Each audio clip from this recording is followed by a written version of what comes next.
तो अगर मैं आप कैपिटल के कॉन्सेप्ट को और डीपली डिस्कस करूं तो देखिए, आप कभी भी बैलेंस शीट देखेंगे तो कैपिटल 3-4 लेयर्स में डिवाइड आपको दिखती है। पहला ऑथराइज कैपिटल, फिर issued capital, subscribed capital, paid capital. और ये कैपिटल के जो डिविजन्स हैं ये देखने में कॉम्प्लिकेटेड लग रहे हैं बट उतने ही ईजी हैं।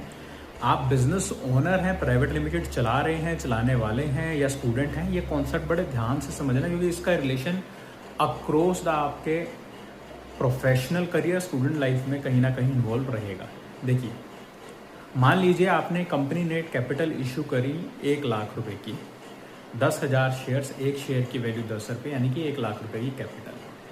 तो इस कैपिटल को बोला जाता है इशूड कैपिटल। अब इस इशू में से आप 2 डायरेक्टर्स थे, आप दोनों ने कहा कि हम 50-50 हज़ार रुपये डालेंगे, यानी कि आपने सब्सक्राइब कर दिया। अब इसको सब्सक्राइब करने के बाद 50-50 हज़ार रुपये आपने दिए भी या नहीं दिए, अगर आपने दे दिए तो वो कन्वर्ट हो जाती है पेड अप कैपिटल में। इन सब के टॉप ऑफ पे आती है ऑथराइज कैपिटल, यानी कि एक ऐसी कैपिटल जो कंपनी अपनी लाइफ टाइम में रेज कर सकती है।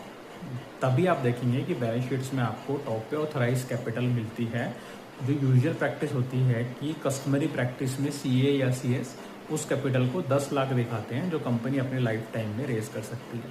तो क्या इसका मतलब हुआ कि कंपनी 10 लाख रुपए ही लाइफ टाइम में रेज कर सकते हैं, करोड़ों रुपए, अरबों रुपए की कंपनियां बन रही हैं? नहीं, ऐसा नहीं है। ऑथराइज कैपिटल को बढ़ाया जा सकता है। कुछ स्टैट्यूटरी डॉक्यूमेंट्स हैं, उनमें अमेंडमेंट्स के थ्रू, आर्टिकल ऑफ एसोसिएशन और मेमोरेंडम ऑफ एसोसिएशन, ये कॉन्सेप्ट मैं आगे डिस्कस करूंगा डिटेल्स में आपसे। बट इन डॉक्यूमेंट्स के थ्रू आप कैपिटल को बढ़ा सकते हैं। अब जितनी आपने कैपिटल सब्सक्राइब करी उसका रिकॉर्ड कंपनी के डॉक्यूमेंट्स में किया जाता है, मेमोरेंडम ऑफ एसोसिएशन में।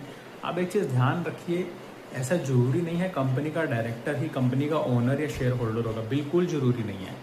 आप 2 लोगों ने कंपनी स्टार्ट करी, दैट इज़ फाइन, आप 2 लोगों ने स्टार्ट करी, आप 2 लोग शेयर होल्डर बन गए, पर उसका डायरेक्टर कोई और भी हो सकता है। तो ये बात समझिए कि डायरेक्टर और शेयर होल्डर दोनों अलग अलग टर्म्स हैं।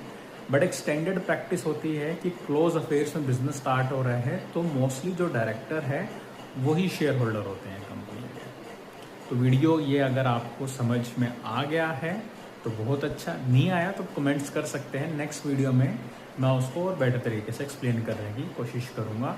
जुड़े रहिए थिंक लाइक फाउंडर की सीरीज से। ये बस एक बेसिक्स हैं, आगे डिटेल्स में पूरे कंपनीज की फंडिंग रेस करने तक के कॉन्सेप्ट हम डिस्कस करेंगे। Thank you.